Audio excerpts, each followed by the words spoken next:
ខ្លួនមរើមព្រះជាប់មួយត្រូវបានគេគូជាកងដោយបង្កើតជាលំនាំគំរូនៃឆ្នោតនិងអុចរង្វង់ខ្មៅប្រសិនបើគេគូខ្លួនមរើមព្រះបន្ថែមទៀតតើលំនាំគំរូមួយណាជាលំនាំគំរូបន្តនៃខ្លួនមរើមព្រះជាប់យ៉ាងកូនសង្កេតមើលមរើមព្រះនៅខាងលើនេះគឺឆ្នោតអុចខ្មៅ2ឆ្នោត1អុចខ្មៅ2ឆ្នោត1អុចខ្មៅ2ឆ្នោត1អុចខ្មៅ2យ៉ាងលំនាំចម្លើយគឺឆ្នោត1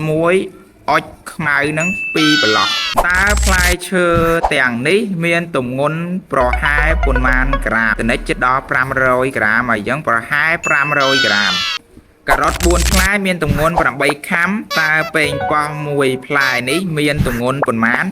យ៉ាងកូនមើលថ្លឹងសរុបទាំងអស់900ក្រាមយ៉ាងការ៉ុត4ផ្លែនឹងអស់8ខាំឬក៏ក្រាមនឹងស្មើគ្នាចឹងច្បាស់ណាស់ប៉េងប៉ោះនឹងទម្ងន់100ក្រាមឬក៏1ខាំសំណួរតើត្រីនេះមានប្រវែងប្រហែលប៉ុន្មានអ៊ីងចឹងយើងមើលទៅកតុយវាស្ថិតនៅក្នុងចន្លោះ8ហើយនិង9អញ្ចឹងយើងគិតថាប្រហែល9អ៊ីងតើទម្ងន់សៀវភៅសិក្សាគោលគណិតវិទ្យាថ្នាក់ទី3ប្រហែលប៉ុន្មានចម្លើយ350ក្រាមឬក៏ជីចឹងតើឆ្កែមានកម្ពស់ស្មើប៉ុន្មានអញ្ចឹងកូនសង្កេតមើលតារាងនេះគេដាក់ដេស៊ីម៉ែត្រឬក៏ទឹកអញ្ចឹងទឹកហើយនឹងដេស៊ីម៉ែត្រនឹងស្មើគ្នាអញ្ចឹងឆ្កែនេះកម្ពស់5ដេស៊ីម៉ែត្រតែចម្លើយគេឲ្យជ្រើសរើសគឺមានតែទឹកហ៊ុនហាត់ហើយនឹងម៉ែត្រចម្លើយគឺ5ទឹកតែឡានទាំងពីរមានប្រវែងខុសគ្នាប៉ុន្មានសង់ទីម៉ែត្រតែកូនមើលរូបគឺគេគិតជាម៉ែត្រយ៉ាង1ម៉ែត្រស្មើ100សង់ទីម៉ែត្រយ៉ាងឡានពណ៌លឿងវែងជាងឡានពណ៌ទឹកក្រូច1ម៉ែត្រយ៉ាងចម្លើយគឺ1ម៉ែត្រស្មើ100សង់ទីម៉ែត្រចូលជ្រើសរើសតម្លៃសរុបនៃក្រដាសប្រាក់ហាងអោមយ៉ាងក្រដាសប្រាក់ដែលគេឲ្យមកក្រដាសប្រាក់5000 2សន្លឹកយ៉ាងបូកបញ្ចូលគ្នាគឺ10000រៀលតារាចង់ទិញកូនទាជ័រដែលមានតម្លៃដូចរូបគឺ9800រៀលតើតារាត្រូវការក្រដាសប្រាក់តម្លៃប៉ុន្មានទើបអាចទិញកូនទាបានចម្លើយគឺក្រដាសប្រាក់5000 2សន្លឹកចូលធ្វើប្រមាណវិធីបូកខាងក្រោម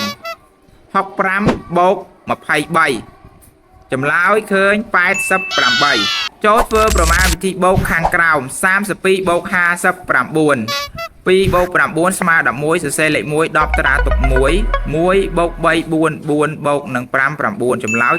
91ចូលធ្វើប្រមាណវិធីបូកខាងក្រោម550បូក250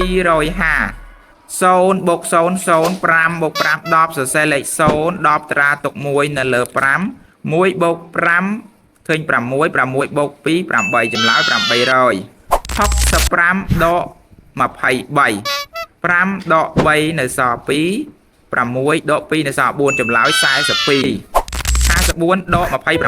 4ដក9មិនកើតទេខ្ចីពី5 5ខ្ចី1នៅសល់4ខ្ចី1មានតម្លៃស្មើ10បូកខ្លួនវាដក4ឡើង14 14ដក9ទៅសល់5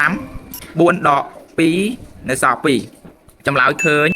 25ចូលធ្វើប្រមាណវិធីដកខាងក្រោម625ដក487ចម្លើយ138ចូលបំពេញចន្លោះល្បះលេខខាងក្រោម23បូកចុច59ចម្លើយ36